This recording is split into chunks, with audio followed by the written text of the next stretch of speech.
सहौचिन्त्यं देव भवति न मनः वै निखिलयो।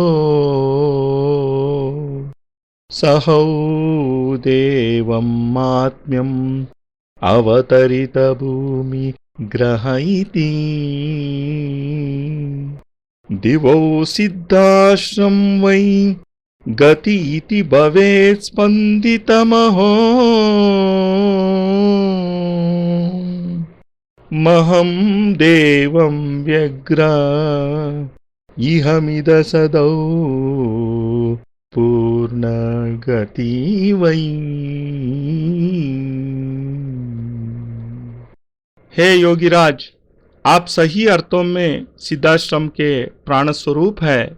जिस प्रकार से बिना प्राणों के देह का कोई अस्तित्व नहीं रहता, जिस प्रकार से बिना आत्मा के शरीर स्पंदित नहीं होता, उसी प्रकार आपके बिना सिद्धाश्रम की कल्पना करना भी व्यर्थ है।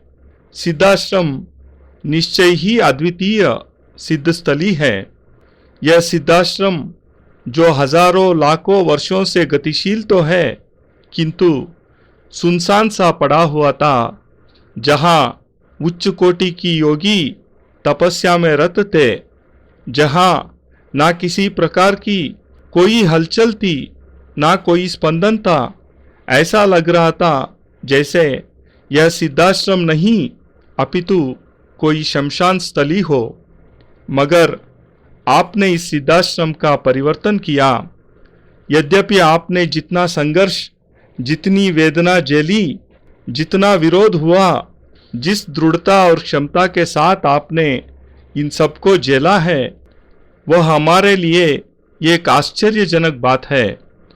आज सिद्धाश्रम के सभी योगी और सन्यासी इस बात को स्वीकार करते हैं कि जो सिद्धाश्रम निष्प्राण, निर्जीव और निष्पन्द था, आपने उसमें चेतना दी।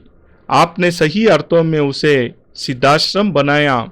आपने सही अर्थों में यह एहसास कराया कि ऊर्जस्विता जीवन को प्रवाह प्रदान करती है। आपने सिद्धाश्रम को इस योग्य बनाया कि आज देवता भी उसमें आने के लिए उत्सुक रहते हैं। आपने उसके निष्प्राण शरीर में प्राण स्पंदित किए हैं। उस सुनसान स्थल को चेतनायुक्त और ऊर्जस्विता युक्त बनाया है। अब इस सिद्धाश्रम में गति है, स्पंदन है, हलचल है, मस्ती है, तरंग है, चलचलाहट है, जीवंतता है। अब इस सिद्धाश्रम में एक प्रवाह है जिससे इसकी शोभा और इसकी प्राणस चेतना अत्याधिक मुखरित हो उठी है, जहाँ देवता भी आने के लिए प्रयत्नशील है और जहाँ की माटी को वे अपने सिर से लगाने के लिए व्यग्र है, क्योंकि यह सारा सिद्धाश्रम आपके आने से सुरभित, सुगंधित और देवताओं के लिए भी अद्वितीय बन गया है। निखिलत्वं प्राणत्वं भवति भवस्पर्शं महमहो। महत्सिद्धि स्पर्शं नव भवति नृत्यं करति यः। महोद्योगी स्पर्शं चरणकणपूर्णं सह महो। ऋषिर्साक्ष्यं पूर्णं भवति महतं चन्दन इति। हे सिद्धाश्रम के प्राणस्विता युक्त तेजस्वी महामानव, इस सिद्धाश्रम में सैकड़ों हजारों वर्षों की आयु प्राप्त योगी इस समय भी साधना एवं तपस्यारत है, परंतु फिर भी वे आपकी ऊंचाई को प्राप्त नहीं कर पाए हैं। आपने जिन सिद्धियों को प्राप्त किया है, वहां तक पहुंचने के लिए अभी इन योगियों और तपस्वियों को सैकड़ों वर्ष लग जाएंगे। आप निश्चय ही अद्वितीय सिद्ध पुरुष हैं। तभी तो हजारों हजारों शक्तियां और सिद्धियां आपके सामने नृत्य करती है। मैं ही नहीं अपितु सैकड़ों सन्यासियों का यह अभिमत रहा है कि आपसे मिलने पर तो उनके शरीर से सुगंध प्रवाहित होती ही है, मगर आपके दर्शन मात्र से ही उनमें वो वृत्तियां जागृत होने लग जाती है जो जीवन को प्राणवान और ऊर्जावान बना देती है। जो एक बार भी आपसे मिल लेता है, अपने आप ही उसकी कुंडलिनी जागृत होने लग जाती है। जो एक बार भी आपके दर्शन कर लेता है, अपने आप ही उसमें एक प्रकार की दिव्य चेतना स्पंदित होने लग जाती है। मैंने यह भी अनुभव किया कि कई वर्षों तक साधनाएं करने के बाद भी जब उन सन्यासियों को सफलता नहीं मिल रही थी, तब उन लोगों ने आपकी चरण धूलि को चंदन की तरह ललाट पर लगाया। उसी क्षण एक बिजली सी कौंधी और उनका सारा शरीर जनजना गया। उसी क्षण ऐसा लगा कि जैसे एक विद्युत प्रवाह सा पूरे शरीर में प्रवेश कर गया हो। पूरे शरीर एक अद्वितीय ऊर्जा से भर गया और जिन साधनाओं में सिद्धि नहीं मिल रही थी, उन साधनाओं में भी पूर्ण सफलता प्राप्त हो गई। आपके स्पर्श से ही यह अद्वितीयता प्राप्त हो सकती है। तो आप जिस ऊंचाई पर है, हम हजारों साल की तपस्या करके भी आपके जीवन की पूर्णता को और चैतन्यता को प्राप्त नहीं कर सकते। यदि उसका क्षणांश भी हमें प्राप्त हो जाए, तब भी हम अपने जीवन को धन्य और सौभाग्यशाली समझ लेंगे। गुरो रूपम देव तव च गुणगानं श्रियैति नमो सिद्धयोगा सकल गुणगान त्वयिति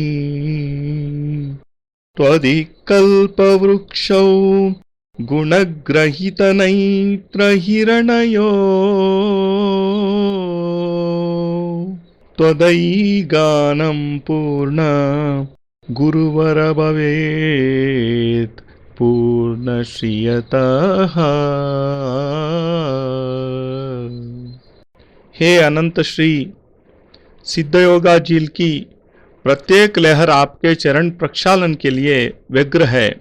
सिद्धयोगा झील पर आपका नाम मधुरता के साथ स्पंदित है, क्योंकि आपने इस निर्मल सिद्धयोगा झील को समस्त साधकों और योगियों के लिए व्यवहार करने योग्य बनाया है। सिद्धयोगा झील का पावन जल निरंतर अपने होठों से आपका ही गुणगान करता रहता है। जब वायु कल्पवृक्ष को स्पर्श करती हुई बहती है, तो ऐसा लगता है कि जैसे देवदूत आपके सम्मान में खड़े होकर श्लोक उच्चरित कर रहे हो। सिद्धाश्रम की माटी के प्रत्येक कण पर आपका गुणगान अंकित है। सही अर्थों में आप सिद्धाश्रम की चेतना है, धड़कन है और इसकी पूर्णता के आधार है। आपके आते ही यहाँ की सारी धरती अपने आप में तेजस्विता युक्त बन जाती है। सारे साधक, सारे सन्यासी, सारे योगी अपने आप में बालकों की तरह इटलाते, मचलते, कूदते, झूमते हुए घूमने लगते हैं, जैसे कि उनमें प्राणों का संचार हो गया हो। हिरण शावक दौड़कर आपके चारों ओर घूमने लगते हैं। पक्षियों की चहचहाहट बढ़ जाती है। कोयल मीठे स्वर में गायन करने लग जाती है। यज्ञ करते हुए योगियों, सन्यासियों को अग्नि धूम्र में देवताओं के दर्शन होने लग जाते हैं। ऐसा लगता है कि जैसे प्रत्येक कण स्पंदित हो उठा हो, प्रत्येक माटी की क्षणिकता पूर्णता युक्त हो गई हो। सारे वृक्ष झूमकर आपका स्तुतिगान कर रहे हो और मुझे तो ऐसा लगता है कि आपके आगमन पर देवता स्वयं उन वृक्षों में गतिशील होकर आपके दर्शन करके धन्य हो उठते हैं और झुककर आपको भक्तिभाव से प्रणाम करके अपने जीवन की पूर्णता को अनुभव करते हैं कि हम सभी में आपका ही जीवन है, आपकी ही विशेषता है, आपकी ही श्रेष्ठता है, आपकी ही सर्वोच्चता है और आपकी ही महानता है।